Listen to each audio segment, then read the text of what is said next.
ज्ञान सर, देखिए आपके पसंद के फूल, अफ्रीकन डेजी। आपको इस रंग के फूल बहुत अच्छे लगते हैं ना? सर ये बारिश भी बड़ी कमाल की चीज है। पिछले साल तो बिल्कुल भी नहीं और इस बार इतनी हुई कि कई जगह पे बाढ़ आ गई।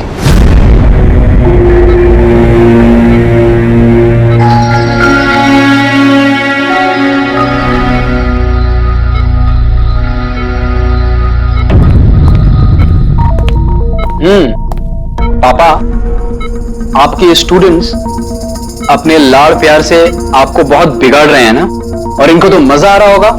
पूछते हैं, बताइए।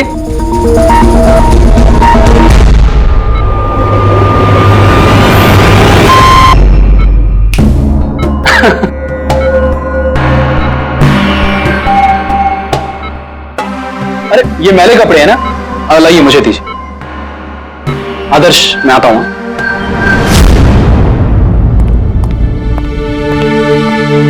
कैसी ज्ञान सर की तबीयत? अच्छे हैं, इनफैक्ट बहुत खुश हैं, और खास तौर से सिर्फ आप लोगों की वजह से।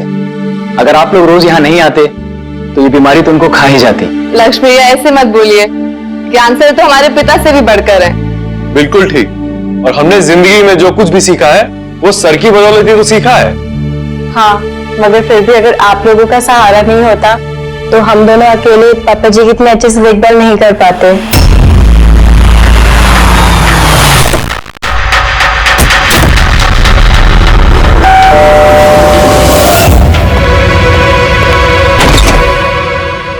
संदीप अंकल। नमस्ते अंकल। नमस्ते। सब ठीक है? ज्ञान कैसा है? अच्छे हैं, बहुत अच्छे हैं। चलो अच्छा है। बेटा, ज्ञान के लिए ये लाया था।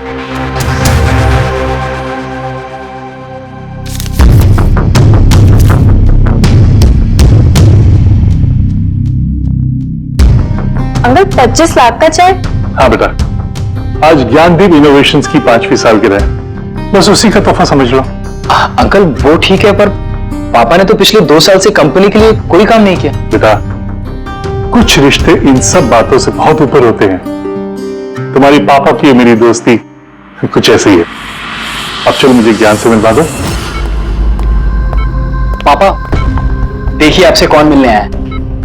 कैसा है मेरे दोस्त? अरे पहले से तो काफी फिट लग रहा है।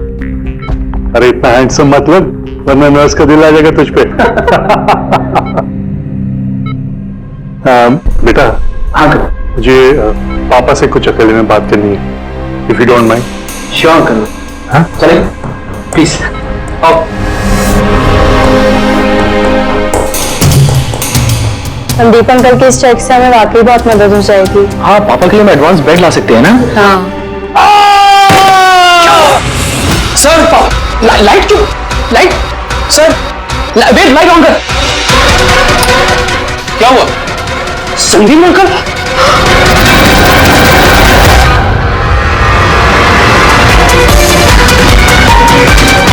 I think he's dead. Gyan sir, आप तो ठीक है ना? ये चाकू ज्ञान सर के हाथ में?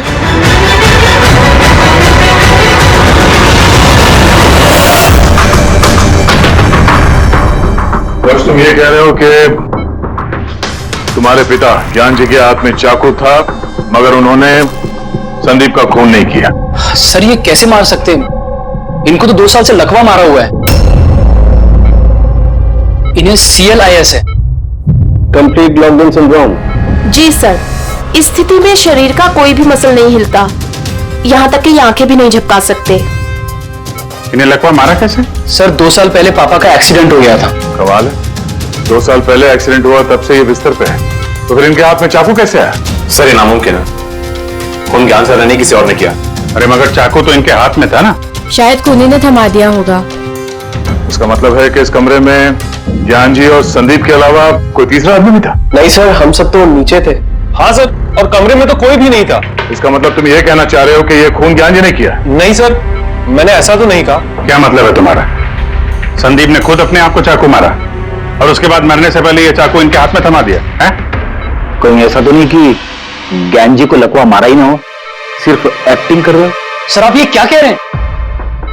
जो आपने सुना अगर आपको कोई एतराज न हो तो हम आपके पिता को एक बार फिर से चेक करना चाहते हैं। कर लीजिए, हम झूठ थोड़ी कह रहे हैं। देख लेते हैं।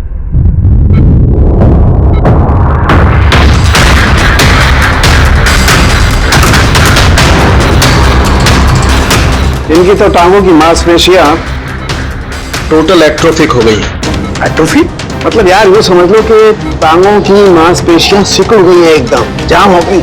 मतलब अगर ये चाहे तो भी 1 इंच भी इस पलंग से हिल नहीं सकते। सर अब तो आपको यकीन हो गया ना कि मेरे पापा ढोंग नहीं कर रहे? इतना तो तय है कि उस दौरान कोई तीसरा भी था यहाँ पे।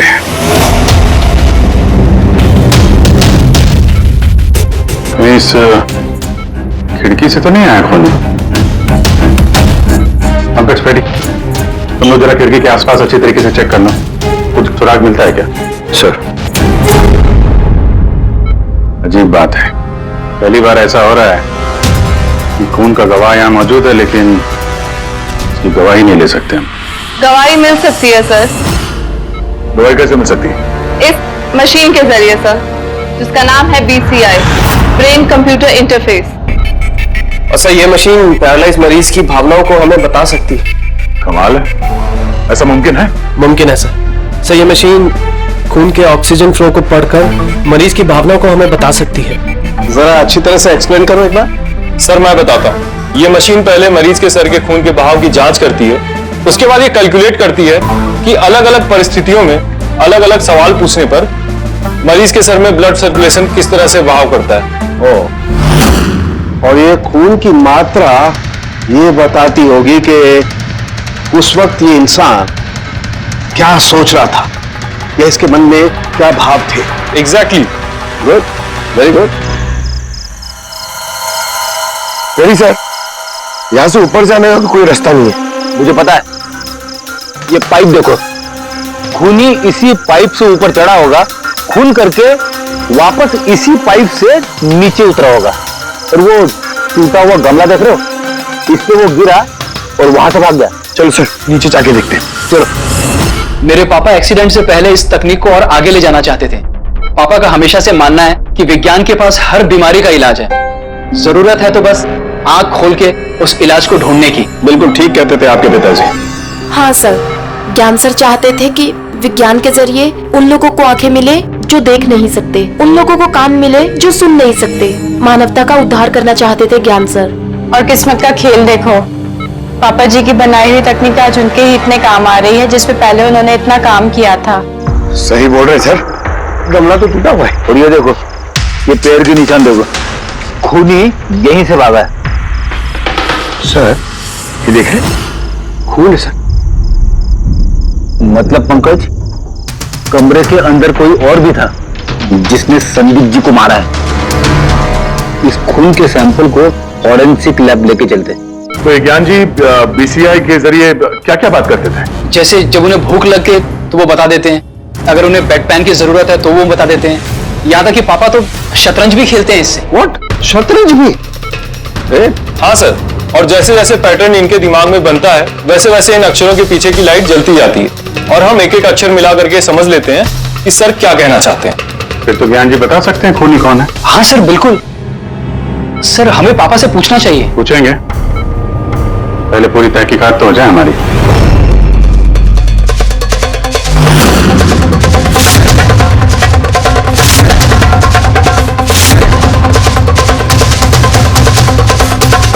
माता जी का चाकू पर से कुछ मिला? सर सिर्फ मिस्टर ज्ञान के उंगलियों के निशान मिले उस पर, और किसी के भी नहीं। तो खूनी ने शायद दस्ताने पहन रखे होंगे सर खून करते वक्त। मतलब खूनी खिड़की से कमरे के अंदर आया, फिर उसने संदीप को मारा और वो चाकू ज्ञान के हाथ में थमा दिया और फिर लोग कमरे के अंदर आने से पहले ही उसी खिड़की में से भाग गया। सर ये भी तो हो सकता है कि खूनी कोई अंदर वाला ही हो। नहीं पूर्वी, घर में जितने भी लोग थे सर, उनमें से किसी के भी शरीर में कोई चोट या घाव का निशान नहीं था, और वो सूखा हुआ खून वो किसी बाहर वाले का ही है। एक बात समझ में नहीं आ रही है दया, अगर खूनी बाहर का है तो उसे ये कैसे पता था कि संदीप ज्ञान जी से मिलने वाला है? 10 मिनट पहले ही तो ये संदीप वहां पहुंचा था और फिर उसका खून हो गया। सर ऐसा लगता है कि शायद ये खूनी संदीप का पीछा कर रहा था और जब संदीप अपने पूरे दिन का शेड्यूल बना रहा होगा, हो सकता है किसी तरह से उसे पता चल गया होगा कि शाम को संदीप ज्ञान जी से मिलने जा रहा है उनके घर। नहीं, लेकिन ये दोनों भी, मतलब संदीप और ज्ञान जी अकेले ही होंगी, ये उसे कैसे मालूम था? सो ये भी हो सकता है कि खूनी नहीं जानता हो, पर क्योंकि वो इनका पीछा कर रहा था तो जैसे ही मौका मिला कमरे में घुस के मार दिया इन्हें। गया जरूर कोई गहरी दुश्मनी थी उसकी संदीप के साथ, इसीलिए तो उसका पीछा ही नहीं छोड़ा उस खूनी। और बॉस, जिस किसी की भी संदीप जी के साथ दुश्मनी थी उसे प्लास्टिक एनीमिया था। ये प्लास्टिक एनीमिया क्या होता है सर? पंकज, ये बहुत ही रेयर डिजीज होती है। ये बीमारी बहुत कम लोगों को होती है।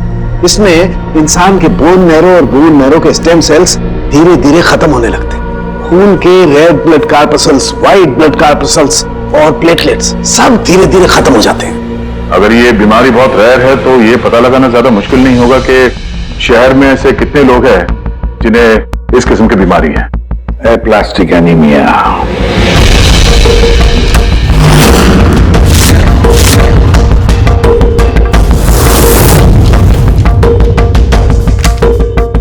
अरे कुछ मिला?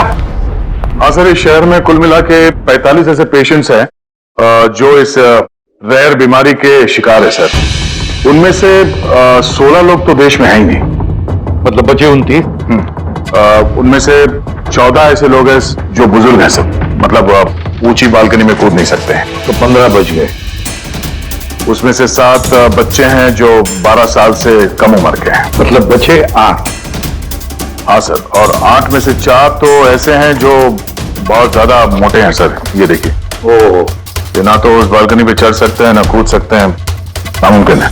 मतलब दया, हमारे पास 4 सस्पेक्ट्स है। 4। हाँ सर। कौन कौन है वो? सर लीला, रमेश, सुनील और हेमंत। लीला, रमेश, सुनील और हेमंत। पूर्वी सर, जरा देखो तो हमारे क्रिमिनल डाटाबेस में कोई पुराना पापी है क्या?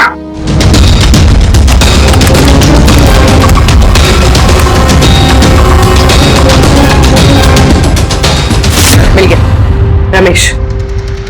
चोरी, हाथापाई, लोगों को मजबूर भी किया है। रहता कहाँ ये? सरोज नगर चौक। उठाओ इसे।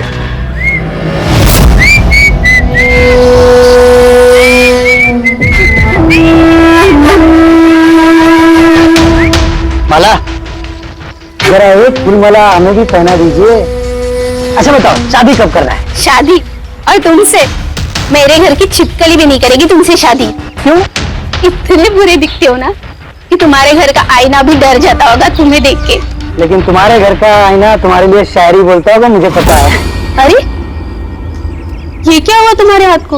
अरे कुछ नहीं, मैदान जंग में वीर योद्धाओं को ऐसी चोटें लगती रहती हैं माला जी। नौटंकी मत कर, अभी बता क्या हुआ। हुआ ये कि मैं पैदल चलता चला जा रहा था, तभी देखा एक बूढ़ी औरत रास्ता पार करने के लिए आगे बढ़ी। तभी दूसरी तरफ से एक मोटरसाइकिल बड़ी स्पीड में, बड़ी तेजी से 100 की स्पीड में उसकी तरफ जा रही थी। जैसे ही मोटरसाइकिल उस बूढ़ी औरत को छूने वाली थी, बीच में पहुंच गया मैं और बचा लिया उसे। अच्छा, तुम इतने बहादुर हो। मेरी खूबियों के बारे में अभी तुम्हें पता नहीं है ना। अच्छा बताओ, और कौन कौन सी खूबियां है तुम में? खूबियां ये हैं कि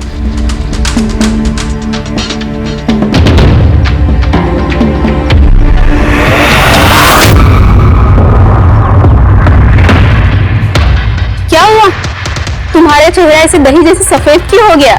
माला, मुझे छुपा ले। अरे माला क्या छुपा कर रहे हो? छुप क्यों रहे हो? अरे क्यों छुप रहे हो? ये क्या कर दिया तुमने? रमेश, सारे फूल गिरा दिया मेरे। सर ये तो वही है।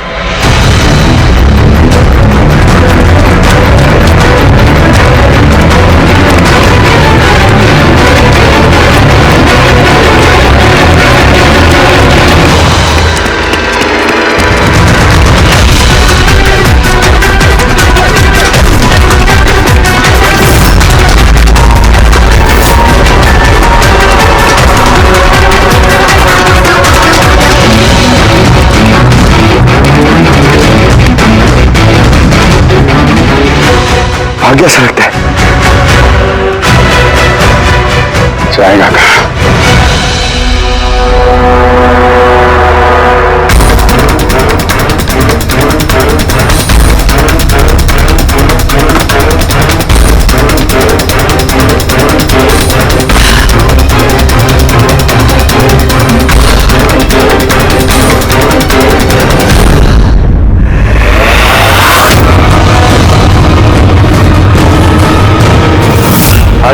तेरा ही घर है।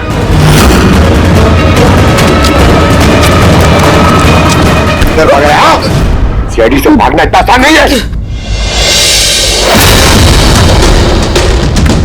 मेरी एक खासियत है, जब मुझे गुस्सा आता है मुझे इनका बुरा वक्त शुरू हो जाता है। तो बुरा टाइम शुरू हो गया सर। कहां से लाया सब? लाए नहीं साहब, खुद बनाया है। ये मशीन तूने बनाई है? बे चाय बनानी आती नहीं, मशीन बनाएगा? कहां से चोरी किया है? नहीं साहब, मैंने नहीं चुराया। सिर्फ चुराया नहीं है, खून भी किया तूने। किसका साहब? T117 MJ रोड सुंदरनगर, यहां गया था ना तू? तेरे हाथ पे चोट लगी है ना, इसका थोड़ा सा खून हमें वहां पे मिला। मेरा नहीं था साहब। मेरा ही था। जिस हॉस्पिटल में तू इलाज कराता है ना, वहां मैच हो गया है। बचने का कोई चांस नहीं है।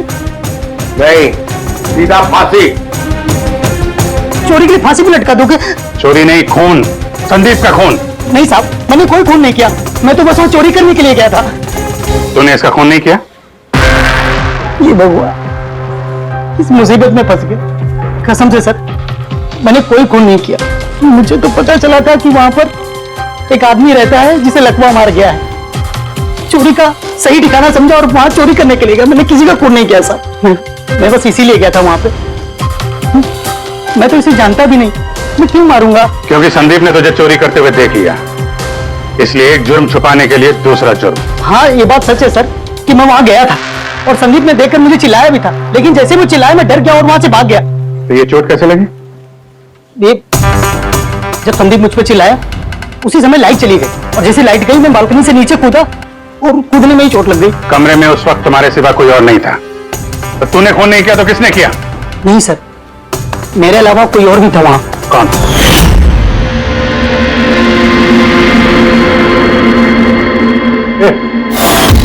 कौन है तू? हाँ? अंधेरे में चेहरा तो नहीं पहचान में आया, पर उसकी घड़ी चमक रही थी। घड़ी? संदीप ने तो कोई घड़ी पहनी नहीं थी। सर ये झूठ बोल रहा है, कोई आदमी नहीं था, कोई घड़ी नहीं थी। तो था या नहीं, इसका जवाब तो वही दे सकते हैं। तो ज्ञान, आज कैसे तबीयत है इनकी? सर हमेशा की तरह ही है। सर आज आप इनसे सवाल पूछना चाहते हैं? शुरू करें? श्योर सर, लेकिन आपको जो भी पूछना है आप एकदम धीरे धीरे पूछिएगा ताकि वो आपके एक एक शब्द समझ पाए। ज्ञान जी, ये रमेश है, ये एक चोर है। जिस रात संदीप का खून हुआ था, ये यहाँ पे चोरी करने के लिए आया था। इसका कहना है कि उस रात इसने यहाँ पे किसी और को देखा था।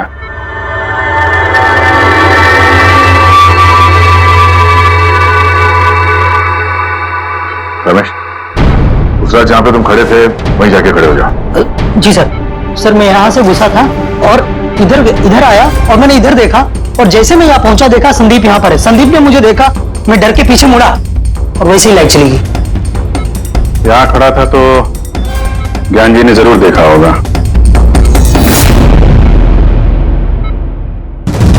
ज्ञान जी यहाँ पे था?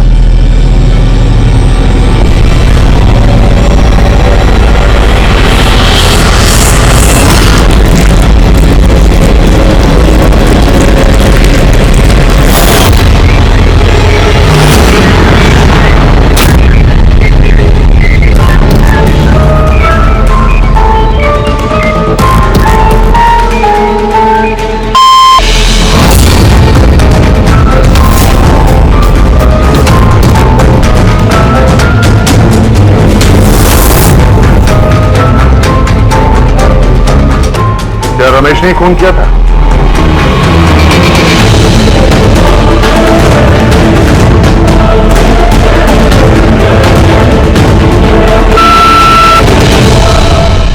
नो सर, नो का मतलब नहीं सर, मैंने बोला था ना नहीं मारा सर। हाँ ठीक है, इधर खड़े हो जाओ। ज्ञान जी, आपने खूनी को देखा है? आप जानते हैं खूनी को?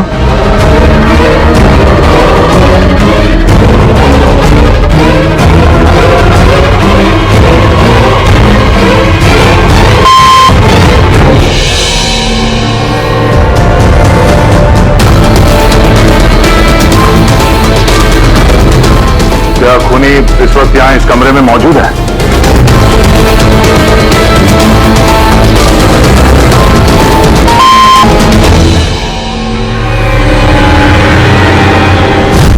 इसका मतलब खूनी हम में से कोई एक है। आपका कोई स्टूडेंट?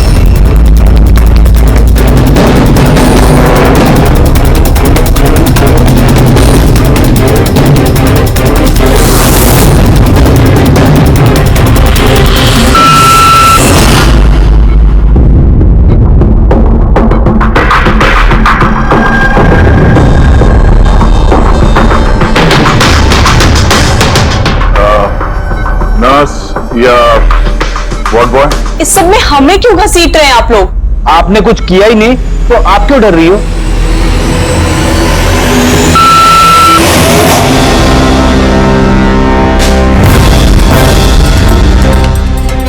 जान जी, तब तो सिर्फ आपके घर वाले ही बचते हैं।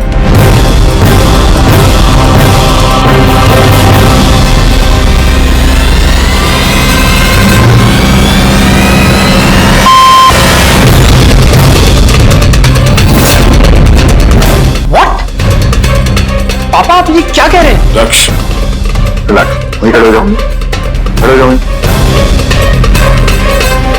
जान जी, क्या लक्ष्य खूनी है?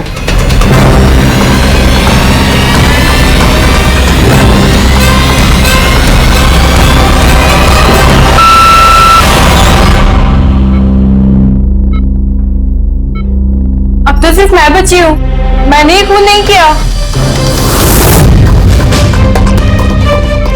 जान जी, क्या रीना खूनी?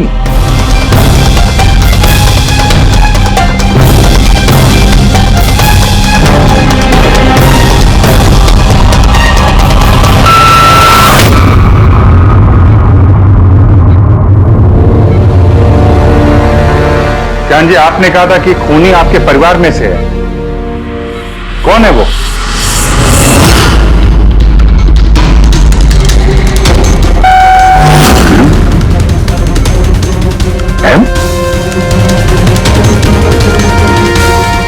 आप में से किसका नाम एम से स्टार्ट होता है?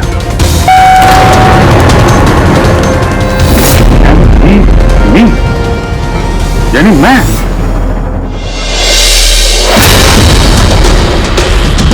जान जी, आप कह रहे हैं कि खून आपने किया है?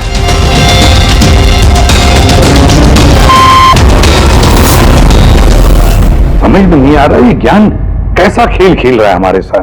कल के अखबार में न्यूज छपकर आएगी कि सीआईडी वालों ने खून के इल्जाम में किसी ऐसे आदमी को गिरफ्तार कर लिया जो 2 साल से पैरालिटिक है।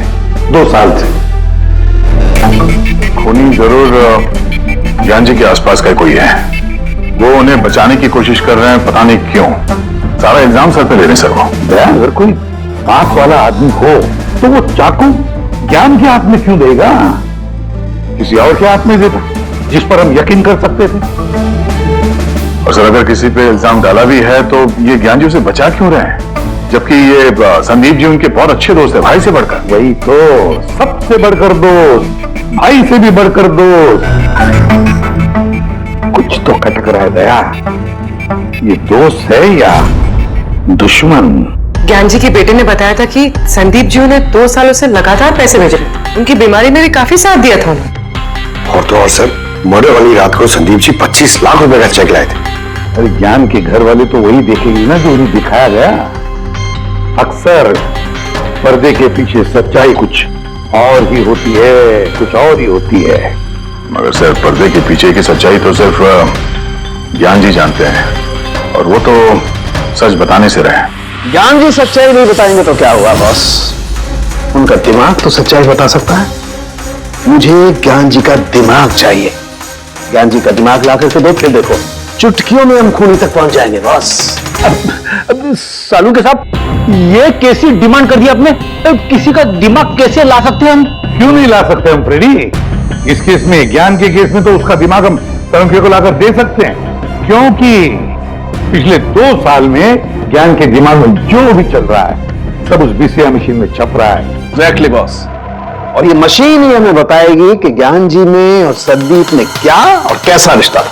हाँ, मेरी सारा डेटा लेकर आओ बीसीआई मशीन का। और दया सर, उस रमेश को वहां लेकर जाओ ज्ञान के घर पर, और वहां जितने भी लोग मौजूद थे उन सबकी घड़ियां चेक करवाओ। सर, आप लोग अब भी हम पे शक कर रहे हैं? हाँ, और तब तक करते रहेंगे जब तक असली खूनी मिल नहीं जाता। मगर ज्ञान सर ने बता तो दिया कि हम सब निर्दोष है, तो फिर? हो सकता है उन्होंने झूठ बोला हो तुम में से किसी को बचाने के लिए। तो अब आप असली खूनी को कैसे ढूंढोगे? सीआईडी ने जिम्मा मुझ पे सौंपा है, क्योंकि उस रात मैंने खूनी की घड़ी देख ली थी। लेकिन उस रात तो कमरे में अंधेरा था, तुमने घड़ी कैसे देख ली? मैडम, इस दुनिया का बेस्ट जो रूम है, जिस चीज पे नजर डालता हूँ दिमाग में कुंडली छप जाती। तो दुनिया के बेस्ट चोर जी काम पे लग जाओ।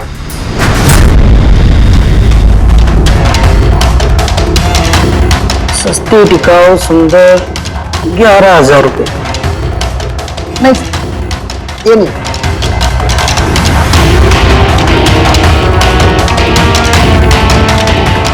नहीं सर, जरा आप हाथ दिखाएंगे? ये भी नहीं, ये तो बिल्कुल बेकार है। ओ हेलो, बेकार है? 2 लाख की घड़ी है ये। अरे मैडम, 2 लाख रुपए वाले की कॉपी है, ये डुप्लीकेट माल है। चूना भट्टी में इसका गोदाम है, 1500 रुपये में दिलवा दूंगा मैं।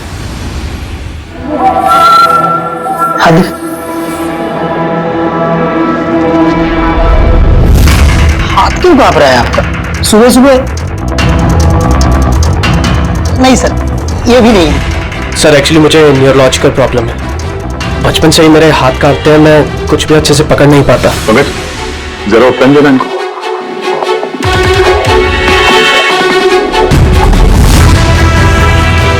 ठीक से पकड़िए हाथ। ये तो पेन भी नहीं पकड़ पा रहा है। सर, एक्चुअली ज्ञान सर मेरी यही प्रॉब्लम सॉल्व करना चाहते थे। वो इससे रिलेटेड रिसर्च भी कर रहे थे, लेकिन शायद किस्मत को ये मंजूर नहीं है और ज्ञान सर की कार का एक्सीडेंट हो गया। हौसला रखो, इसका कोई ना कोई इलाज तो हो ही जाएगा। तुम देखो बाकी लोगों की घड़ी।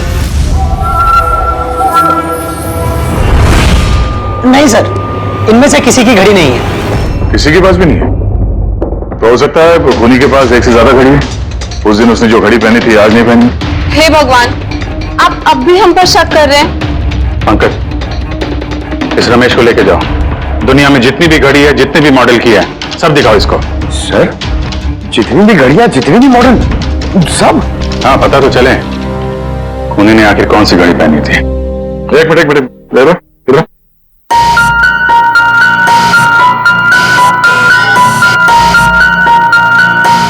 चलो,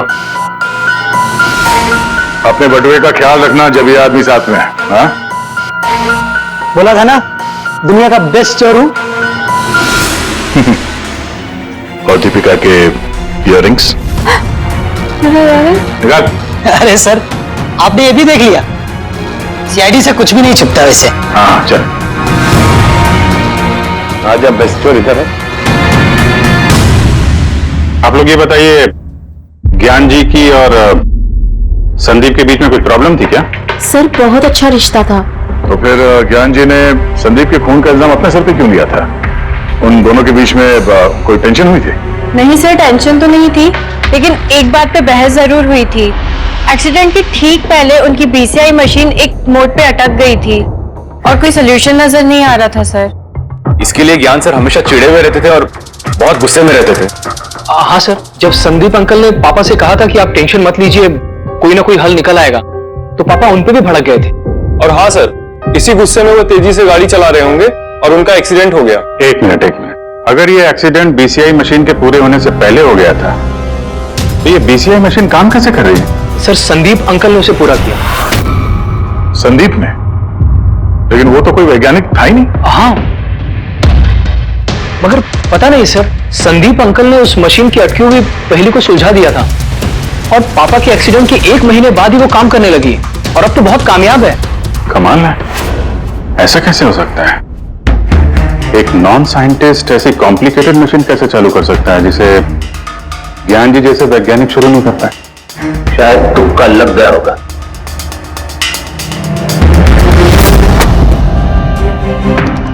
माय गॉड, पिछले 2 साल का इतना सारा डेटा निकाला ज्ञान जी। हाँ बॉस, और इस डेटा का सारा ताना बाना जोड़ करके ये पता लगाना पड़ेगा कि वो क्या चीज थी, क्या विचार था जो ज्ञान जी हमसे छुपाना चाहते थे। एक एक शब्द, एक एक अक्षर जोड़ करके उसका पैटर्न बना के पता लगाना पड़ेगा। चलो आ जाओ सब लोग। रेडी?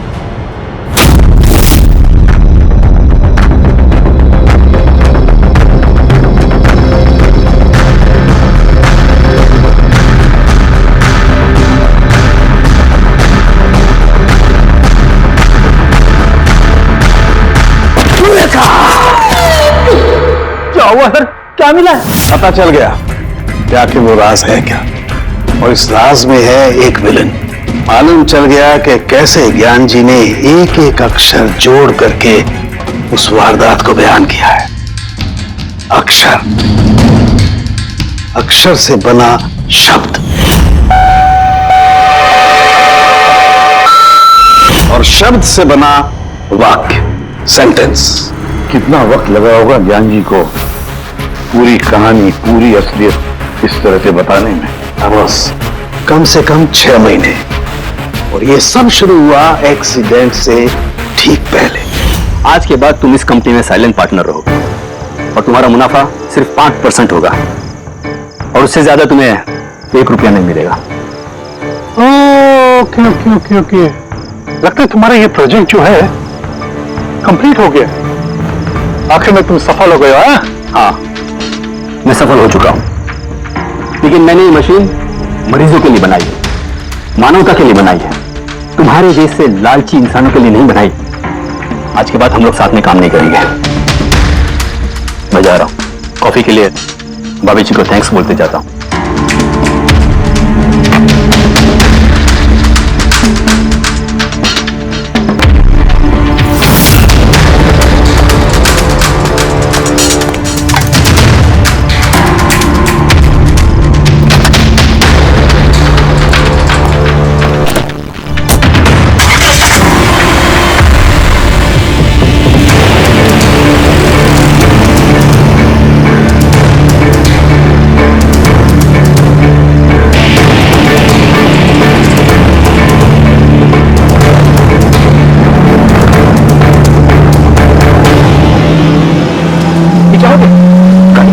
ब्रेक क्यों नहीं लग रही? ये ब्रेक को क्या हो गया?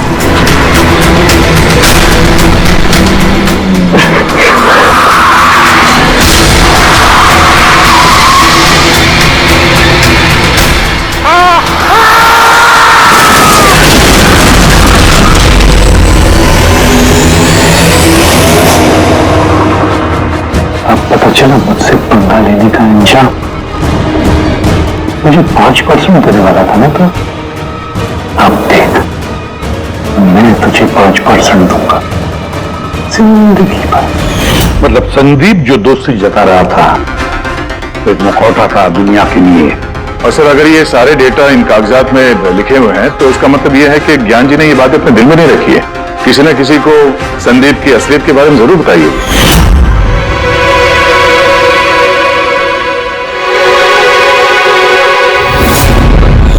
और ज्ञान जी ने जिस किसी को भी संदीप की असलियत बताई होगी ना, वही है हमारा मुजरिम, वही है संदीप का खूनी। पर सर, अगर खूनी ज्ञान जी का बदला लेना चाहता था तो उसने वो चाकू ज्ञान जी के हाथ में क्यों दिया? वो उन्हें फंसाना चाहता था? नहीं पूर्वी, मुझे नहीं लगता ऐसा। खूनी ज्ञान जी के दिल को सुकून पहुंचाना चाहता था, उन्हें यह दिखाना चाहता था कि ज्ञान जी देखिए, मैंने आपके लिए संदीप को मार डाला, आपका बदला मैंने पूरा कर दिया। और फिर उसे बचाने के लिए ज्ञान जी ने यह सारा इल्जाम खुद अपने सर पे ले लिया। जब खूनी तक पहुंचने का एक ही तरीका है, वो घड़ी, वो रिस्ट वॉच जो रमेश ने देखी थी।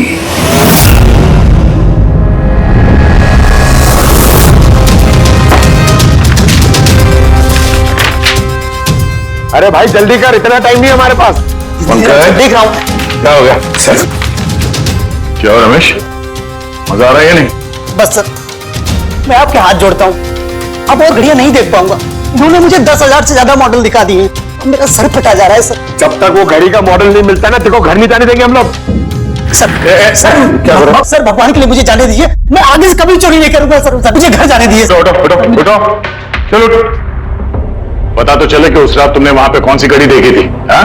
अब और कितनी घड़ियां देखूंगा सर, एक एक ब्रांड का एक एक मॉडल देख चुका हूं मैं, इनमें से कोई घड़ी नहीं है वो। तो कोई मॉडर्न घड़ी थी क्या? हाँ मैडम, शायद मॉडर्न घड़ी थी तो घड़ी, लेकिन वो दिख घड़ी की तरह नहीं रही थी। क्या कहा? मॉडर्न घड़ी थी लेकिन दिख नहीं रही थी, घड़ी जैसी। हाँ देखी है ना घड़ी, तो ड्राइंग बनवाओगे? जी जी। ठीक है, पूर्वी इसे स्केच बनवा लो। सर। हाँ सर ये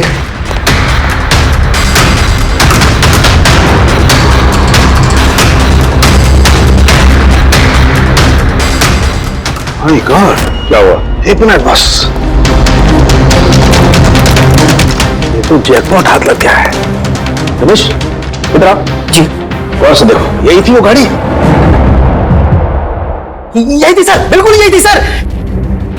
कौन सी घड़ी है ये? चुरा लूं तो कितने में बिकेगी? पैसे नहीं मिलेंगे, रुपए मिलेंगे, लाखों रुपए मिलेंगे। इतनी महंगी घड़ी है ये? घड़ी नहीं, इसे सेटला कहते हैं, सेटला। सेटला? अब तो बॉस खूनी कौन है मैं ये भी बता सकता हूँ। कौन है खूनी? वो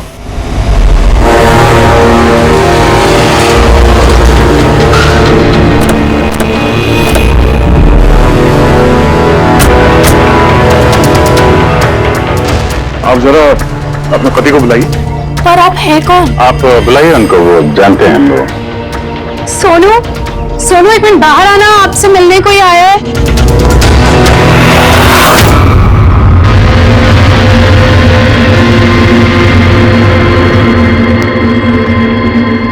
आप लोग यहाँ पर कैसे आना हुआ? कुछ नहीं, तुम्हारे घर के सामने से गुजर रहे थे तो सोचा मिलते चले। मैंने कई हिंदी फिल्मों में सुना है। मिलते चले नहीं, तुम्हें गिरफ्तार करते चले। गिरफ्तार? लेकिन वो किस लिए? संदीप का खून किया तुम्हारे पति ने।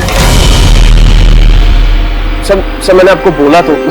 ये देखिए, अब मैं पानी ठीक से नहीं पी सकता, मैं किसी का मर्डर कैसे करूंगा सर? खून तो किया है और इन्हीं कांपते हाथों से किया है। कहाँ है वो सेटला वॉच? घड़ी कहाँ है? सर आप लोग किस घड़ी की बात कर रहे हैं सर? मुझे कुछ नहीं पता है। अभी पता चल जाएगा तुम्हें किस घड़ी की बात कर रहे हैं। घड़ी पंकज, घर की तलाशी लो। पंकज ऊपर जा, मैं बेडरूम में जाता हूँ।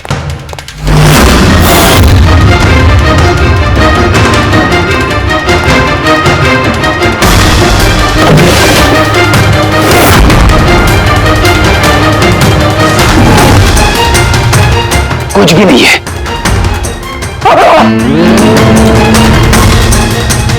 क्या चूमा है?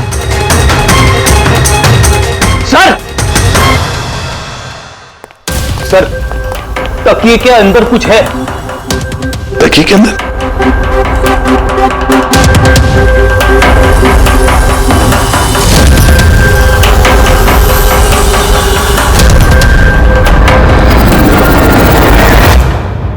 वाकई ये तो बिल्कुल घड़ी जैसी है। हाँ, ये घड़ी किसकी है? और यहाँ तकिए में क्या कर रही? मुझे क्या पता, जिस दुकानदार से तकिया खरीदा था उसकी होगी। पहनो इसे। चल, मैं किसी की घड़ी क्यों पहनूं सर? घड़ी पहनते हो या हाथ घड़ी पहनाओ? अब सीधे काम करते हैं, पहले से घड़ी पहनाते हैं, हाथ घड़ी तो अपने आप लग जाएगी। हाँ, लो वो घड़ी निकाल। सर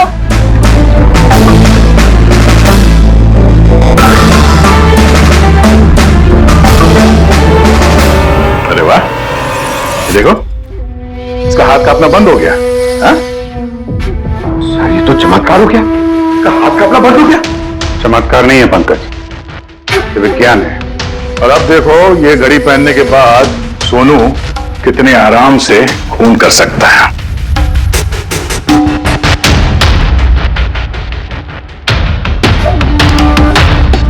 सर मगर ये घड़ी काम कैसे करती है सर? इसे सेटला कहते हैं पंकज।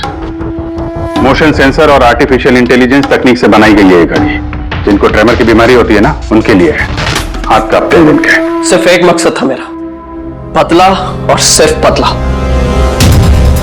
ज्ञान सर ने मुझे बीसीआई के जरिए सब कुछ बता दिया था। कसम खाता हूं मैं सर, मेरी जिंदगी की एक एक सांस पर आपके दुश्मन की मौत लिखी है। इसे आप मेरी तरफ से छोटी सी गुरु दक्षिणा समझना। उस दिन कंपनी की सालगिरह थी और हमें पता था कि संदीप वहां पर जरूर आएगा। हर बार की तरह वो ज्ञान सर के जले पर नमक छिड़केगा। ज्ञान सर से बात करने से पहले वो हमेशा सबको बाहर निकाल देता था ताकि वो ज्ञान सर को चढ़ा सके। लेकिन इस बार उसे यह नहीं पता था कि उसकी मौत उसका इंतजार कर रही है। आज हमारी कंपनी की 5वीं सालगिरह है। जब नेहा, संदीप, रीना और वो वार्ड बॉय और नर्स कमरे से बाहर निकले तो किसी का ध्यान नहीं गया कि मैं उनके साथ नहीं। देखो कैसा दोस्त हूं मैं। A promise is a promise, my friend. And you know, as I... कौन है तू? हाँ? फिर मैंने बिजली बुझा दी और ज्ञान जी के सामने ही संदीप के सीने में चाकू घोंप दिया। और फिर मैंने चाकू से फिंगरप्रिंट मिटाए और ज्ञान सर के हाथ में चाकू थमा दिया। और इससे पहले कि उन्हें कुछ पता चलता, उन्हीं के साथ में शामिल हो गया। प्लान तो अच्छा था तुम्हारा, पर बुरी किस्मत, रमेश वहां आ गया चोरी करने और उसने तुम्हारी ये घड़ी देख ली। वैसे भी सर, गुनाह छिपाए का छिपा है। रमेश नहीं भी आता तो आज नहीं तो कल आप मुझे पकड़ ही लेते। इतने ही समझदार हो तो फिर ऐसा गुनाह किया क्यों? ज्ञान सर का कर्ज चुकाने के लिए। ये घड़ी सिर्फ घड़ी नहीं, मेरे जैसे इंसान के लिए नई जिंदगी है। ये जिंदगी मुझे ज्ञान सर ने दी। उन्होंने मुझे हौसला दिया कि मैं भी विज्ञान के क्षेत्र में तरक्की कर सकता हूं। तो जैसे उन्होंने तुम्हारी बीमारी का समाधान निकाला था, तुम भी ऐसा कुछ करके समाज की भलाई के लिए काम करते। मगर तुम उजाले की तरफ जाने के बजाय अंधेरे की तरफ चल निकले, और इतने गहरे अंधेरे की तरफ जहां उम्मीद की एक किरण भी नहीं है। अगर कुछ है, सिर्फ और सिर्फ फांसी का फंदा।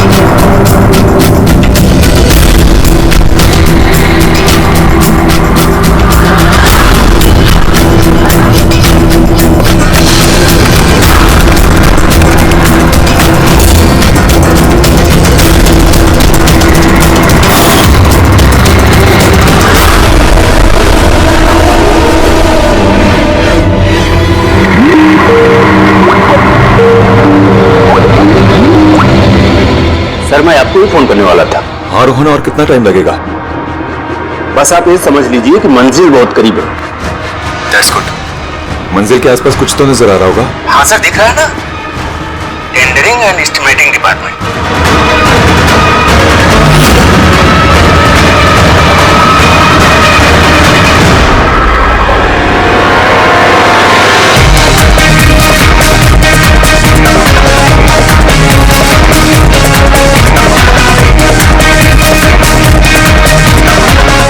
और उस आदमी का नाम भी आपको बहुत जल्दी बता दूंगा।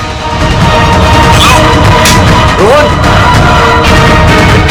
वो क्या हो रहा है वहां पे? Hello hello.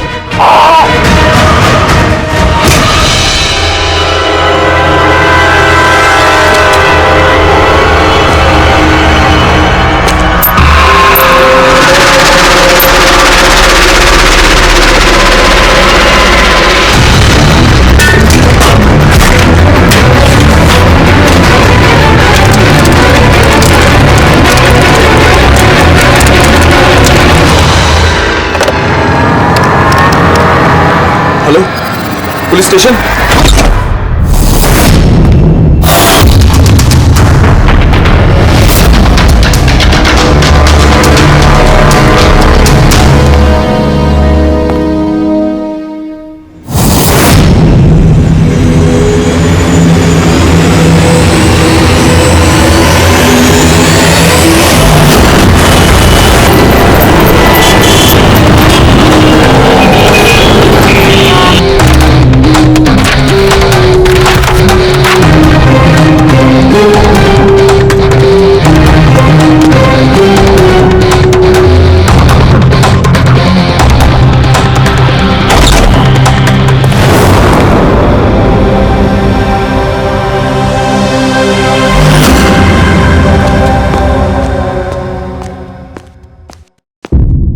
Good afternoon doctor साहब। क्या गुड आफ्टरनून यार?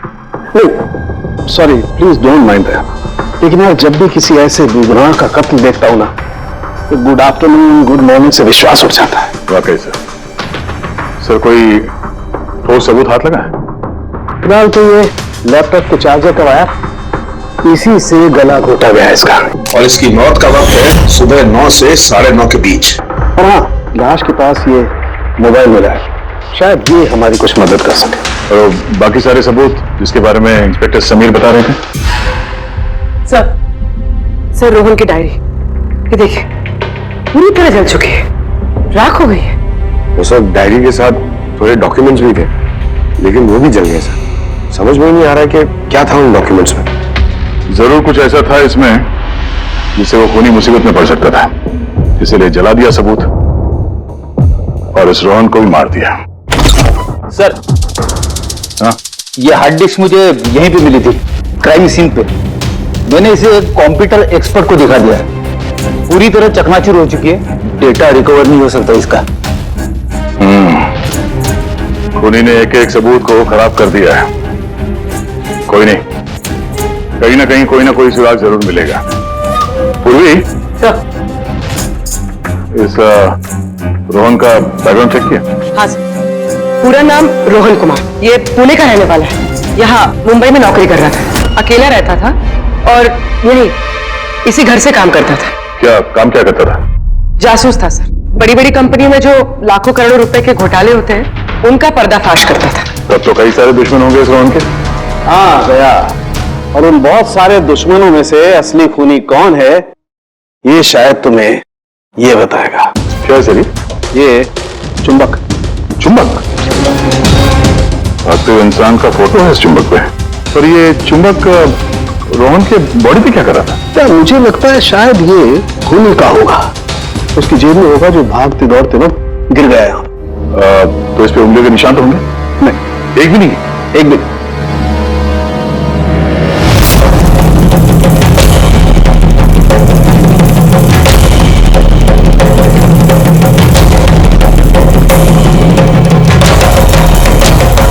खूनी शायद यहां से आया होगा। पूर्वी, ये रोहन फिलहाल किसके लिए काम कर रहा था? सर, D&D बिल्डकॉम लिमिटेड के लिए। D&D Buildcom limited? ये तो इंजीनियरिंग और कंस्ट्रक्शन में नंबर 1 कंपनी है शहर की। हाँ सर, और ये देखिए, इस टूटी हुई हार्ड डिस्क पे भी D&D बिल्डकॉम कंपनी का स्टिकर चिपका हुआ है। और मरने से ठीक पहले ये रोहन इस कंपनी के CEO हितेश के साथ वीडियो कॉल पे था। और सर, लोकल पुलिस स्टेशन में ये हितेश ने कंप्लेंट दर्ज कराई थी।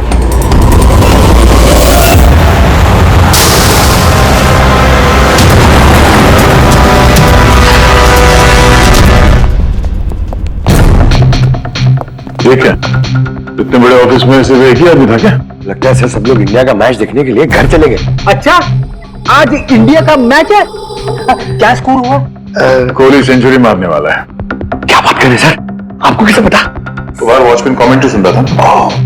इन्वेस्टिगेशन करने आए हो तो कान आंख खुले रखो। सर, हितेश का कैबिन। सहितेश, हाय। CID। प्लीज बैठिए, मैं आप लोगों का ही इंतजार कर रहा था। शुरू से बताइए सब कुछ। 6 महीने पहले मैंने रोहन को काम पर रखा था। पिछले 5 साल से जो हमारी कंपनी में नुकसान हो रहा था वो पहले कभी नहीं हुआ। किस तरह का नुकसान? नुकसान की तो पूरी की पूरी लिस्ट पड़ी है। जो भी टेंडर हमारी कंपनी को मिलना चाहिए था वो हमारे हाथ से निकल रहा था। ये देखिए, 1100 करोड़ का रिफाइनरी कॉन्ट्रैक्ट, 3700 करोड़ का रेलवे कॉन्ट्रैक्ट और 800 करोड़ का पावर ट्रांसमिशन कॉन्ट्रैक्ट। ये भी तो हो सकता है कि जिन कंपनियों को ये कॉन्ट्रैक्ट मिला है उन लोगों ने आपसे कम रकम भरी हो टेंडर में। वही तो मैं कहना चाह रहा हूं सर, अगर अलग अलग कंपनीज को ये टेंडर मिलता तो बात समझ में आती, लेकिन ये सारे के सारे कॉन्ट्रैक्ट्स एक ही कंपनी को मिले हैं। और खास बात यह है कि उनकी रकम हमारी रकम से सिर्फ 1000 रुपए कम हुआ करती थी। सिर्फ 1000 रुपए कम? कौन सी कंपनी है? XPL infrastructure. XPL infrastructure. तो आपको ऐसा लगता है कि आपकी कंपनी में कोई ऐसा गद्दार है जो सैलरी तो आपसे लेता है पर काम इस XPL के लिए करता है? 100% कोई ना कोई तो जरूर है, और रोहन लगभग उस आदमी के नजदीक पहुंच गया था। उसने मुझे उस लास्ट फोन कॉल में यह भी कहा कि वो गद्दार एस्टिमेटिंग एंड टेंडिंग डिपार्टमेंट से है। अच्छा, ये क्राइम सीन पे हमें ये डैमेज्ड हार्ड डिस्क मिला, क्या है इसके अंदर? सर, हमारी कंपनी का 5 साल का CCTV footage, call logs, emails, हमारी कंपनी में कितने एम्प्लॉइज हैं, सब इंफॉर्मेशन इसमें थी। तो इसकी कॉपी तो होगी ना आपके पास? हाँ जी है। हम अपने साथ ले जाएंगे। श्योर।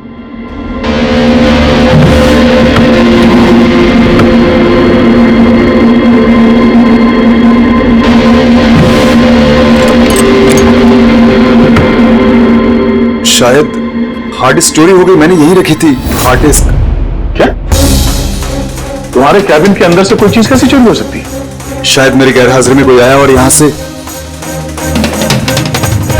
पर आपने ऑफिस के अंदर ये सीसीटीवी कैमरा क्यों नहीं लगा? कभी जरूरत ही नहीं पड़ी सर। जरूरत बता के नहीं आती, आप पड़ी ना जरूरत। Sorry sir. और हाँ मिस्टर हितेश, आपकी कंपनी में जो एस्टिमेटिंग और टेंडिंग डिपार्टमेंट है उसमें जितने भी लोग काम करते हैं हमें उनसे पूछताछ करनी है। सर, आज उस डिपार्टमेंट का कोई भी एम्प्लॉय ऑफिस नहीं आया है। क्यों? सबके सब छुट्टी पे गए क्या? दरअसल सबके सब मैराथन रेस में भाग लेने के लिए गए हैं, जो आज सुबह 7 से 11 के बीच होने वाली थी। क्या हर कोई मैराथन रेस में भाग ले रहा है? क्या अचानक सबको रनर बनने की कैसे सूझी? नहीं, एक्चुअली हमारी कंपनी इस रन फॉर लाइफ मैराथन को स्पॉन्सर कर रही है, तो हमारे सारे एम्प्लॉइज को कंपलसरी है कि वो पार्टिसिपेट करें वहां पे, एक्सेप्ट फॉर दोस्त जिनके पैरों में या फिर घुटनों में कोई प्रॉब्लम हो। तो आपको भी तकलीफ है घुटनों में? जी। अच्छा, इस डिपार्टमेंट में कितने लोग काम करते हैं? 10 लोग। और 10 के 10 मैराथन रेस में गए? जी सर। अगर कोई ना गया होता तो मुझे जरूर पता होता सर। सर, अगर पूरा का पूरा डिपार्टमेंट मैराथन में दौड़ रहा था जिस वक्त रोहन का खून हुआ, तो फिर खून किया किसने? शायद किसी कॉन्ट्रैक्ट किलर ने। एक मिनट मिस्टर हितेश, आपके पास ये मैराथन रेस का कोई ब्रोशर या कोई लेटर है? Yes sir, I will get it. क्या हुआ सर? चुंबक पे वो दौड़ता हुआ इंसान, मैराथन रेस, अभी पता चल जाएगा। ये रहा brochure. Thank you. You welcome sir. ये देखा, ये है उस चुंबक का राज जो क्राइम सीन पे मिला सीधे मैराथन रेस से। मतलब सर, उन्हीं मैराथन रेस में भाग रहा था और रोहन का खून करने के लिए वो रेस छोड़ के उसके घर चला गया। लगता तो कुछ ऐसा ही है। सर, ये बिब मैग्नेट जर्सी पर लगाते हैं। संजू, जरा बताना सर। Yes sir. देखिए सर, इस मैग्नेट को यहाँ पे इस तरीके से लगाएंगे। सेम वैसा ही सर दूसरा लेने के बाद जर्सी के अंदर से लेंगे हम और इसको यहाँ पे इस तरीके से यहाँ पे लगाएंगे। सेम सर ऐसा ही दूसरा वाला ये लेंगे, इसके ऊपर इस तरीके से यहाँ लगा देंगे और यहाँ ऐसे लॉक हो जाता है। पहले हम सेफ्टी पिन का इस्तेमाल करते थे, मगर 1-2 बार रनर्स को चोट आ गई, इसलिए हमने इस मैग्नेट तकनीक का इस्तेमाल किया। ये मैग्नेट और रेसिंग विप आपने सभी प्रतियोगियों को दी थी? यस सर, उन सबको कहा गया था, हिदायत दी गई थी कि रेस खत्म होने के बाद सारे मैग्नेट्स वापस हमें लौटाने हैं। तो किसने ये मैग्नेट्स नहीं लौटाए? सर, कईयों ने नहीं लौटाए, किसी ने गिरा दिया तो किसी ने खो दिया। कुछ तो इतने लापरवाह थे जिन्होंने लौटाना भी जरूरी नहीं समझा। एक बात तो पक्की है कि कोई तो रेस को बीच में छोड़कर गया, जाकर खून किया और वापस आया। पर सर, रेस तो कई लोगों ने बीच में छोड़ दी होगी थक कर, तो ये कैसे पता चलेगा कि उनमें से रोहन को किसने मारा? उन 10 लोगों में से ही है कोई एक जो टेंडरिंग डिपार्टमेंट और एस्टिमेटिंग डिपार्टमेंट में काम कर रहे थे। मगर सर, उन 10 में से भी रेस बीच में कौन छोड़ के गया, इसका पता कैसे चलेगा? पता चल सकता है सर। कैसे? सर, हमने सारे रनर्स के सर पे GoPro कैमरा लगाए थे, उस फुटेज से पता चल जाएगा कि किसने रेस बीच में छोड़ी। वंडरफुल।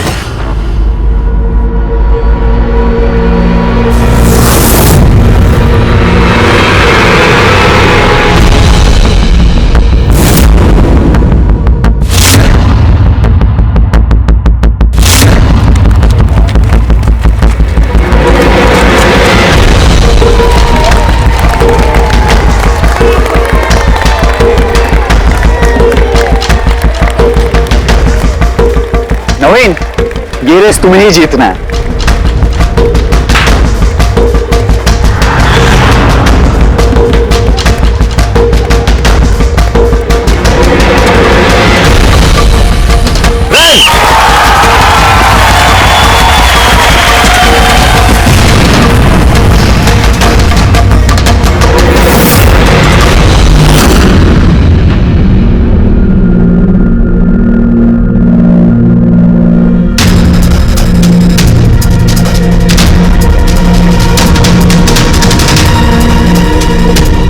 ये 4 स्क्रीन, ये ब्लैंक क्यों? पता नहीं सर, हमने तो सारे कैमरे इन लोगों को चालू करके दिए थे। शायद भूल से इन चारों से कैमरा ऑफ का बटन दब गया होगा।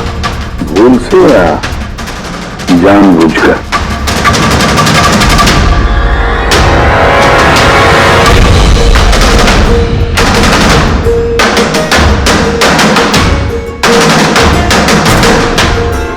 ये चक्कर क्या है? समझ में नहीं आ रहा है, सारा चक्कर है क्या?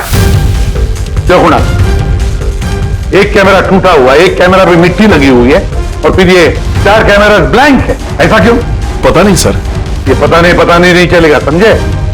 ये सारे के सारे कैमरा 10 के 10 हमें चाहिए। सर ये 3 कैमरा एकदम ठीक थे सर। Employ 1, employ 2, employ 3। मतलब तीनों कैमरा में कोई टेक्निकल प्रॉब्लम नहीं थी, किसी ने जानबूझकर कैमरा बंद कर दिए या फिर भूल से भी किए होंगे, लेकिन कह नहीं सकते। और सर इन चारों कैमराज का फुटेज बिल्कुल ठीक है सर। एम्प्लॉय 4, 5, 6, 7। तो अब आते हैं प्रॉब्लम वाले कैमरास पर। सबसे पहले प्रॉब्लम वाला कैमरा था इस नवीन का, इसका लेंस क्रैक हो गया, शायद बातें गिर गया था।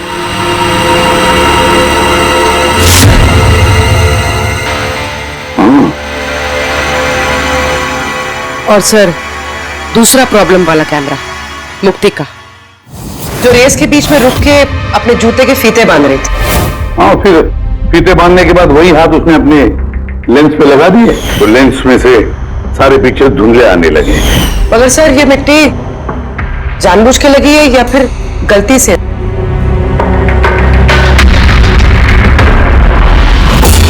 अरे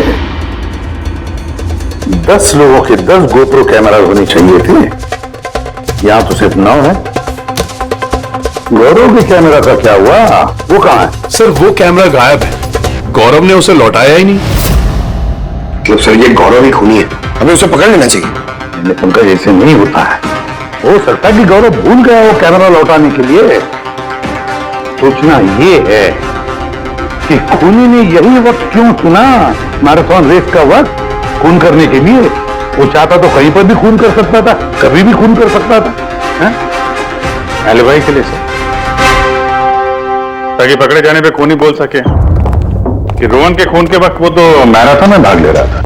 हाँ, और इसीलिए उसने रेस में भी हिस्सा लिया होगा और रेस पूरी भी की होगी। मतलब सर रेस को बीच में छोड़कर वो गया, जाके उसने खून किया और खून करने के बाद वापस आके उसने रेस खत्म किया होगा। एग्जैक्टली। मगर सर फुटेज से कैसे पता चलेगा कि कौन रेस छोड़ के गया, खून किया और फिर वापस रेस ज्वाइन कर लिया? सर इसका पता आपको टाइमिंग चिप से लग सकता है। टाइमिंग चिप्स क्या होता है? आजकल मैराथन रेस के विजेता का पता लगाने के लिए RFID का इस्तेमाल किया जाता है। RFID मतलब रेडियो फ्रीक्वेंसी आइडेंटिफिकेशन? जी सर। ओह, इस टेक्निक में ये पता चल सकता है कि एक रनर को हर एक लैप को कंप्लीट करने में कितना वक्त लगता है। RFID, radio frequency identification. Sir ये चिप और ये रेस का मैट है, ये भी RFID टेक्निक से काम करता है। देखिए सर। मतलब रेस शुरू होने पर जब भी कोई रनर इस मैच को क्रॉस करे तो उसकी टाइमिंग उस वक्त शुरू हो जाएगी। बिल्कुल सर, ऑफिस की कार्ड्स की तरह। चलो ये तो समझ में आ गया, पर ये पता चल सकता है क्या कि किसी ने रेस बीच में छोड़ी और फिर वापस ज्वाइन कर ली? इसका भी इलाज है सर। सर ये मैराथन 21 किलोमीटर का होता है, इसमें 4 पड़ाव होते हैं। पहला 5 किलोमीटर, दूसरा 10, तीसरा 15 तो चौथा 20। चौथे पड़ाव से लेके लाइन तक की जो दूरी होती है वो सर 1 किलोमीटर की होती है। मतलब कुल मिलाकर 6 पैक्स।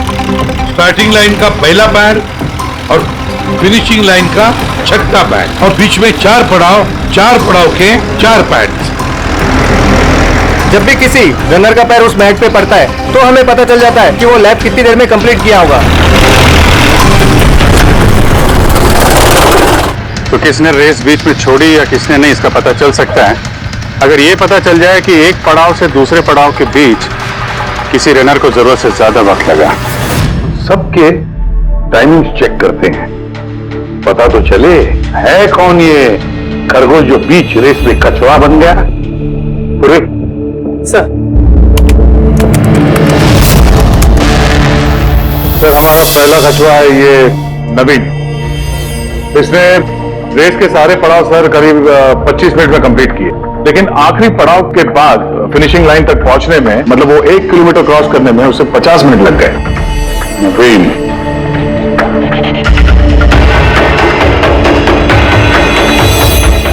और सर ये मुक्ति, इसका तो टाइम रिकॉर्ड ही नहीं हुआ है। 15 से 20 किलोमीटर के बीच के पड़ाव। तो दूसरा सस्पेक्ट है ये।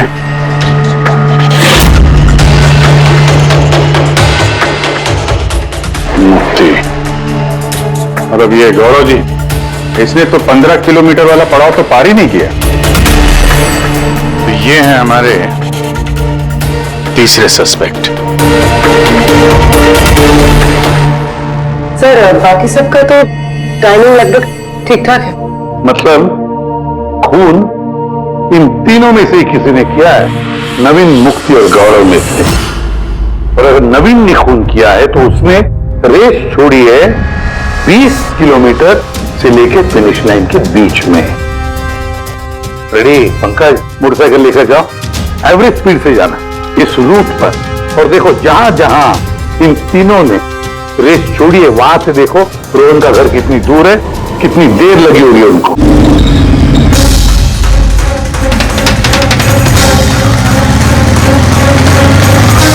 15 किलोमीटर के मार्ग से आ रहा हूं सर, ये 10 किलोमीटर है। हाँ, मुक्ति शायद यहीं पे कहीं खड़ी होगी, 10 और 15 किलोमीटर मार्ग के बीच में। ये मैंने स्टॉप वॉच ऑन किया और मैं चला रोहन के घर पे। पंकज, इस रास्ते, हाँ इस रास्ते चलो, आराम से चला। हाँ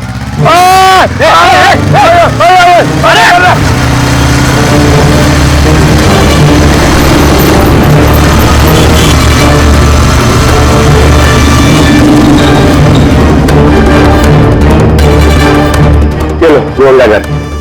मुक्ति शायद रोहन के घर पीछे की खिड़की से घुसी होगी।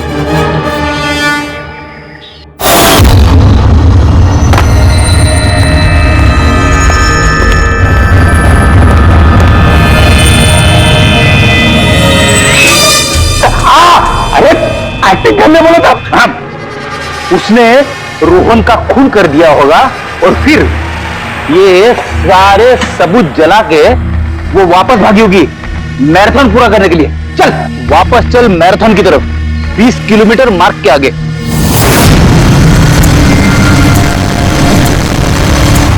स्टॉप वॉच में टाइम देख लो सर, 36 मिनट।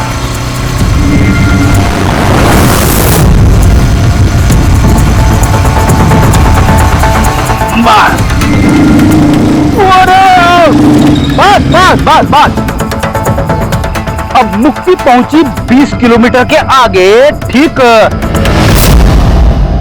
30 मिनट के बाद, और फिर यहां से उसने रेस पूरी की होगी।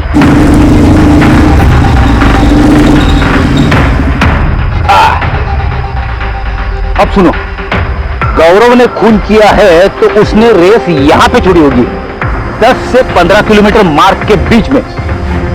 ये मैंने टॉप वॉच ऑन किया। अब चलते हैं रोहन के घर, चलो।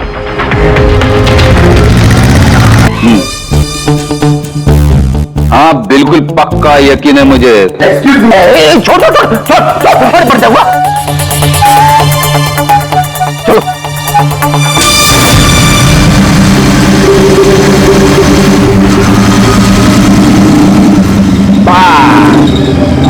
अभी रुको, मैं समझ गया, मैं बताता हूं। अभी गौरव रोहन के घर से वापस रेस में आया होगा 15 से 20 किलोमीटर के बीच में, है ना? क्या बात है, मेरे साथ रह के तू बड़ा होशियार हो गया है। और इस सब में गौरव को लगे होंगे पूरे 27 मिनट। अब देखते नवीन का क्या है। और अगर नवीन ने खून किया है तो वो यहां से भागा होगा जहां पे वो गिरा। ये मैंने स्टॉप वॉच ऑन किया। अब चलते हैं रोहन के घर, चलो। पंकज बस बस। ओके ओके पंकज, तीनों ने रोहन के साथ ऐसा ही कुछ किया है। रोहन को मार के नवीन वापस यहाँ पे आया फिनिशिंग लाइन के पास, जहां पे उसने अपना कैमरा दूसरी बार हटाया। और ये सब करने में उसे लगे होंगे 48 मिनट। सर पता चल गया तीनों को कितना वक्त लगा था सर। अच्छा, तो आप मुक्ति को कितना वक्त लगाओ? मुक्ति को 32 मिनट लगे। और टाइमिंग चिप के हिसाब से वो 39 मिनट के लिए गए। तो गौरव को 27 मिनट लगे सर। और वो मैराथन रूट से गायब था 24 मिनट के लिए। नवीन को लगे होंगे 48 मिनट रोहन के घर जाके उसे मार के वापस आने में। और टाइमिंग चिप के हिसाब से ये नवीन 50 मिनट के लिए गायब। हाँ, ये हमारा खूनी इन तीनों में से कोई एक है, नवीन, मुक्ति और गौरव में। इससे नवीन, एक बात बताइए, इस रेस में आपने हर पड़ाव लगभग 25 मिनट में कंप्लीट की, लेकिन फिनिशिंग लाइन से पहले वो 1 किलोमीटर तय करने में तुमको लगभग 50 मिनट लग गए। तो क्यों? सर वो 20 किलोमीटर पूरा करने के बाद मैं नीचे गिर गया था और सर वो पैर में मेरे चोट लग गई थी, कैमरा भी टूट गया था। सर लास्ट का 1 किलोमीटर मैंने कितने दर्द में पूरा किया ना सर, मैं ही जानता हूँ। ये चोट कहाँ लगी आपको? सर ये पैर में, देख लीजिए सर। जरा पत्ते खोल। हाँ खोल।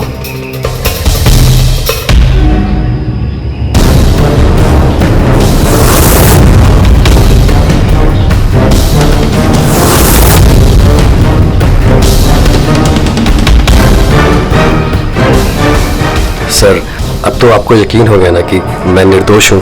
निर्दोष हूँ तो परेशान क्यों लग रहे हो? पसीना आ रहा है, काफी नर्वस लग रहे हो तुम। हाँ? मिट्टी क्यों लगाई थी कैमरे पे? पता नहीं, गलती से लग गई होगी। गलती से? 15 और 20 किलोमीटर का पड़ाव भी गलती से रेस में छूट गया था क्या? मैंने तो कोई पड़ाव नहीं छोड़ा, सभी पड़ाव पूरे किए हैं। मगर टाइमिंग चिप तो कोई और ही कहानी बता रही है। टाइमिंग चिप खराब भी तो हो सकती है। आप एक मशीन पर यकीन करेंगे या फिर एक जीते जागते इंसान पर? तुम्हारा गोप्रो कैमरा कहाँ गया? तुमने रेस वालों को वापस नहीं किया? वो तो खो गया सर। खो गया? ऐसे कैसे खो गया भाई? पता नहीं सर, वो रेस के बीच में अचानक देखा तो कैमरा था ही नहीं, पता नहीं कहाँ गिर गया। अच्छा, और वो 15 किलोमीटर वाला पड़ाव भी कहीं खो गया था क्या? उसको पार नहीं किया तुमने? सर मैंने सारे पड़ाव पार कर ली।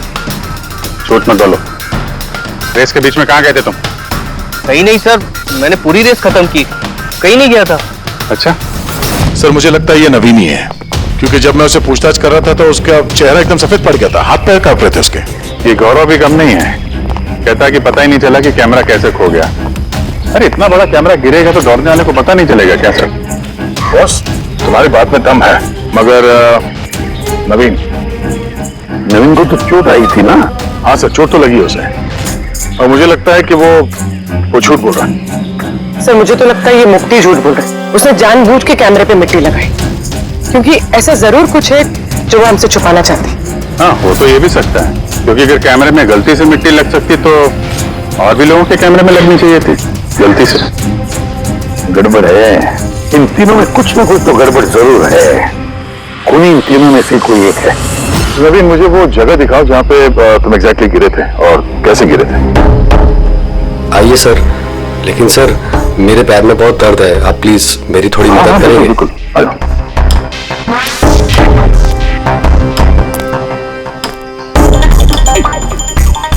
सर मैं अभी भी कह रहा हूँ आपको, आप अपना टाइम वेस्ट कर रहे हैं। सर कहीं ऐसा ना हो असली खूनी यहाँ से निकल जाए। येड़े के हाथों से आज तक ना कोई खूनी निकला है और ना निकलेगा, बेफिक्र रहो।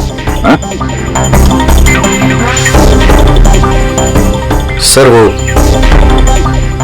इसी से अटक कर मैं नीचे गिर गया था। यहाँ से? जी सर। सर जैसे गिरा था मेरा कैमरा भी टूट गया था। अच्छा। फिर मैंने कैमरा फिर से लगाया और फिर रेस स्टार्ट की। काफी दर्द में तुमने ये रेस फिनिश किया? हाँ सर, अभी भी बहुत दर्द है। तुम गिरे यहाँ पर थे इस तरह? हाँ सर, थक गया था सर, फिर ध्यान नहीं दिया नीचे और पेरिस में अटका और नीचे गिर गया। अच्छा, वो रेस फिनिश करने से पहले तुमने दोबारा अपना वो कैमरा हटा दिया था, क्यों? अच्छा, वो तो सर गर्मी बहुत थी ना, तो सिर पे पानी डालने के लिए मैंने कैमरा हटा दिया था। लेकिन मैंने थोड़ी देर के बाद कैमरा दोबारा से लगा लिया था। रेस तो मैंने उसके बाद ही पूरी की थी। हाँ ठीक है। सर कुछ तो बताइए कि आखिर हम जा कहाँ रहे हैं? तुम्हारा खोया हुआ कैमरा ढूंढने। सर लेकिन इतनी बड़ी जगह में हम ढूंढेंगे कैसे वो कैमरा? हर कैमरे में एक चिप लगा हुआ है और ये मैप बता रहा है तुम्हारा कैमरा इस तरफ है। आ जाओ। मैं वाकई में सच कह रही हूँ। सच तो ये है कि तुमने 10 और 15 किलोमीटर के बीच रेस छोड़ दी और फिर रोहन का खून करके यहाँ पर आ गई। 20 किलोमीटर के मार्ग पर आ गई, क्योंकि तुम्हें तो पता था यहाँ से तुम्हें कोई खिलाड़ी देख ही नहीं पाएगा। सारे खिलाड़ी तो पीछे होंगे ना। ये सब झूठ है। आप मेरी बात का यकीन क्यों नहीं कर रही है?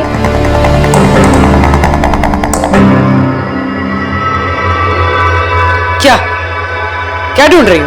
मैं कुछ भी तो नहीं। कुछ है वहां पर? नहीं, कुछ नहीं। अच्छा।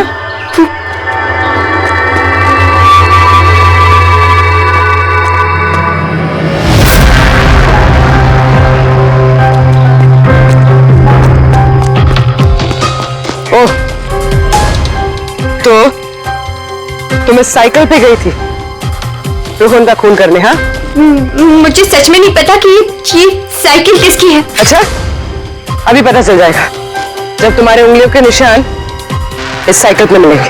हाँ, प्लीज। हाँ।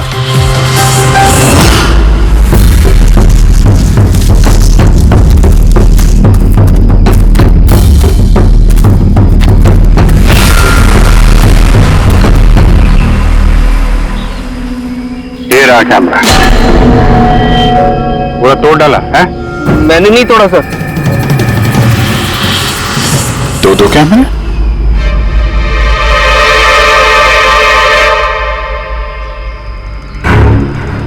दूसरा कैमरा किसका है? सर सॉरी, मैंने आपसे झूठ बोला सर, लेकिन मैं आपको सब सच बता देता हूँ सर। चलो, सच बताने का मूड तो बन गया, बता। दरअसल मैं इस जंगल में ना ड्रग्स लेने आया था, वो ताकत वाली ड्रग्स जिससे कि मुझ में फुर्ती आए और मैं तेजी से दौड़ के रेस जीत जाऊं। इसीलिए मैंने अपना कैमरा तोड़ दिया। अच्छा मजाक कर लेते हो। तेजी से दौड़ने वाली ड्रग चाहिए थी मैराथन में, जहां लंबे समय तक भागते हैं धीरे धीरे, उसमें तुम्हें तेजी से दौड़ने वाला ड्रग चाहिए था। मजाक कर रहे हो? हैं? किसका कैमरा है ये? मैं नहीं जानता सर।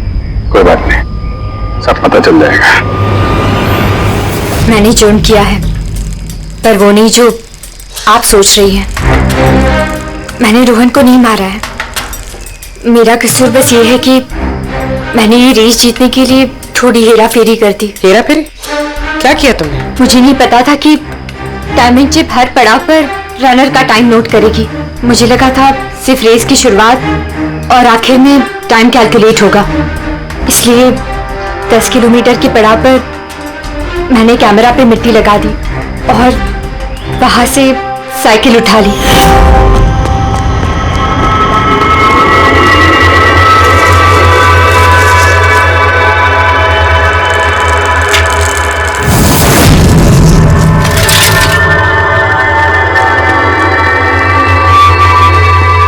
लेकिन रेस खत्म होते सीआईडी वहां आ गई और मुझे वहां से साइकिल हटाने का मौका ही नहीं मिला। इतनी बड़ी बेईमानी सिर्फ एक रेस जीतने के लिए? वो ऑफिस में शर्त लगी थी कि हमारे डिपार्टमेंट में जो कोई भी रेस जीतेगा उसे सब लोग कंट्रीब्यूट करके 5 लाख रुपए देंगे। मुझे पैसों की सख्त जरूरत थी, इसलिए। किसी दीप्ति का कैमरा है? ये दोनों कैमरे क्यों तोड़े तुम लोगों ने? सर दरअसल हम इस रेस में आए थे ताकि एक दूसरे के साथ वक्त बिता पाए, लेकिन फिर ध्यान आया कि हमारी प्यार भरी बातें सब वो गोप्रो में रिकॉर्ड हो रही है सर। कब से फॉलो कर रहा हूँ। सुनना क्या? बहुत खूबसूरत लग रही है। चलो हटो। क्या हुआ? गोप्रो में सब रिकॉर्ड हो रहा है। ओह गॉड, अब क्या करें? एक काम करते हैं। क्या? चल मेरे साथ। हाँ।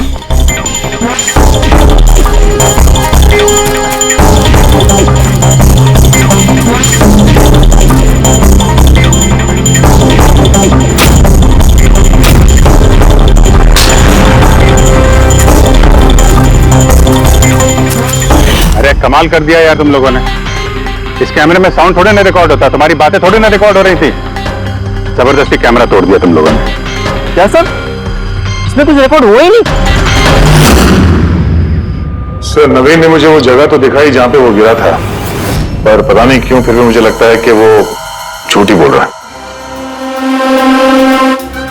और ये मुक्ति? सर मुक्ति ने कहा कि उसने साइकिल का इस्तेमाल रेस जीतने के लिए किया था। सर हो सकता है वो झूठ बोल रही हो और रोहन का खून उसी ने किया। और गौरव, गौरव दीप्ति, इनकी लव स्टोरी का क्या? कितनी सच्चाई है? सच्चाई तो पूरी है सर, फोन रिकॉर्ड दिखा रहे हैं। दीप्ति और गौरव दोनों 3 से 4 घंटे हर रोज आपस में बात करते थे। काम करते हैं, फिर से मैराथन के फिनिश लाइन का फुटेज देखते हैं।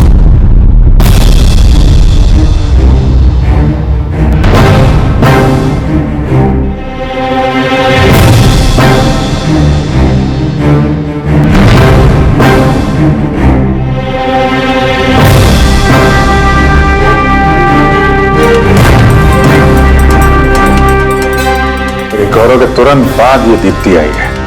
दोनों साथ में ही थे, दोनों ने ये कांड किया लगता है सब। एक मिनट अभिजीत, ये फुटेज देखो। ये है हमारा खूनी।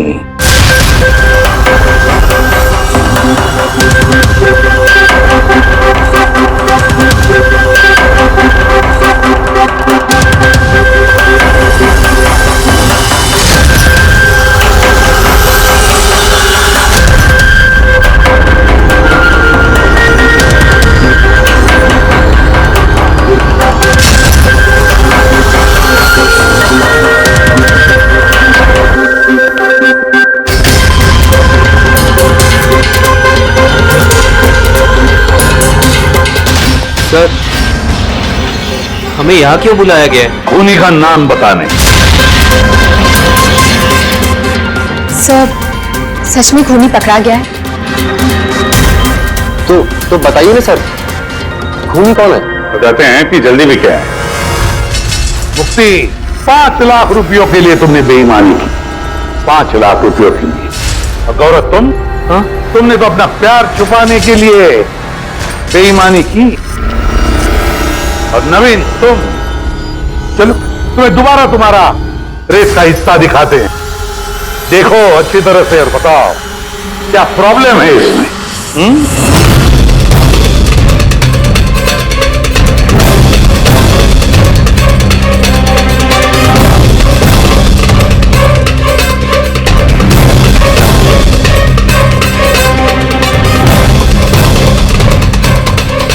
कुछ भी तो नहीं सर, सब ठीक तो है। कोई प्रॉब्लम नहीं है। तुम्हें याद है तुमने कहा था कि कैमरा को दूसरी बार जब तुमने हटाया उसके बाद तुमने सर पे पानी डाला था? वो तो सर गर्मी बहुत है ना, तो सिर पे पानी डालने के लिए मैंने कैमरा हटा दिया था। झूठ बोला था तुमने, अपने सिर पे पानी डाला था।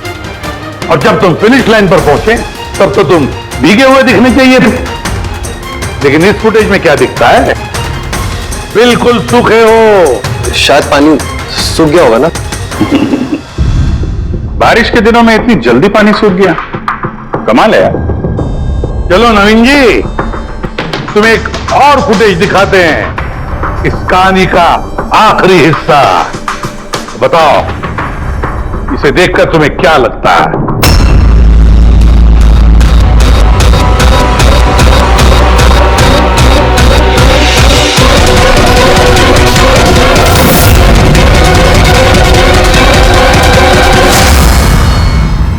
क्यों नवीन, इस फुटेज में तुम्हारी शक्ल कुछ बदली बदली सी नजर नहीं आ रही है? हाँ? बदली तो नजर आएगी, क्योंकि ये शक्ल नवीन की नहीं, इनके भाई प्रवीण की है।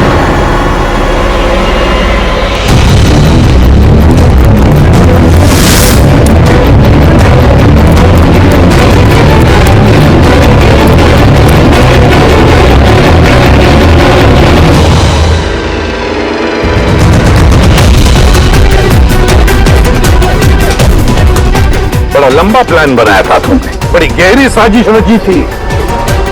पहले 3 एम्प्लॉइज के गोप्रो बंद कर दिए,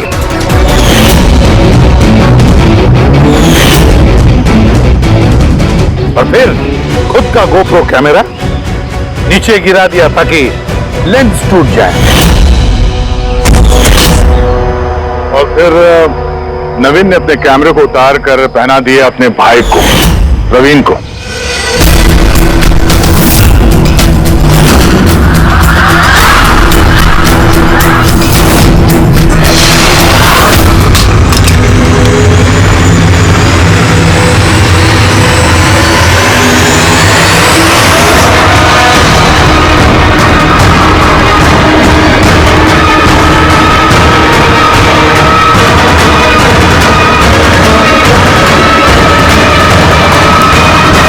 इस कैमरे के अदला बदली में ज्यादा टाइम नहीं था, इसलिए शायद वो टी शर्ट पे जब बिब लगा रहे थे तो प्रवीण ने वो सारे मैग्नेट्स नहीं लगाए। कुछ मैग्नेट्स नवीन अपने जेब में डाल के ले गया।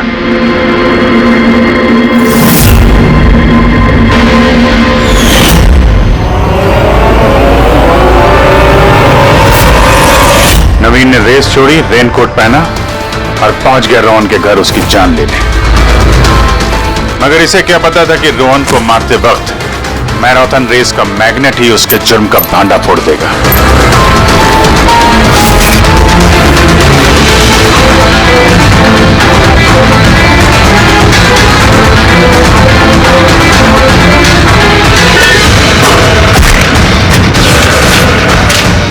फिर नवीन ने सारे सबूत मिटाए और निकल गया रेस ज्वाइन करने, जानबूझकर अपने पैरों में चोट लगा दी ताकि हमारा विश्वास बैठे कि चोट असली है। और उसके बाद तुमने रेस खत्म की, तो बताओ। हाँ सर, मैंने ही मारा था रोहन को। एकदम परफेक्ट प्लान था सर। मुझे क्या मालूम था आप सीआईडी वाले मुझसे भी ज्यादा समझदार निकलेंगे। हर मुजरिम यही गलती करता है जब वो सोचता है कि वो कानून से ज्यादा अक्लमंद है। तो बताओ, क्यों मारा रोहन को? जल्दी बताओ। BND बिल्डकॉन में होने वाले सारे घपलों का जिम्मेदार सिर्फ मैं हूं। मेरी वजह से सारे टेंडर कंपनी के हाथ से निकल गए, और मैं रोहन को नहीं मारता तो वो मेरे सारे राज खोल देता, इसलिए मैंने। शर्म आनी चाहिए तुम लोगों को। जिस थाली में खाया उसी में छेद किया, और उसी पाप को छुपाने के लिए तुमने रोहन का खून कर दिया। कानून तुम्हें कड़ी से कड़ी सजा देगा, तब तक जेल की सलाखों के पीछे सड़ते बैठना। ले जाओ इनको।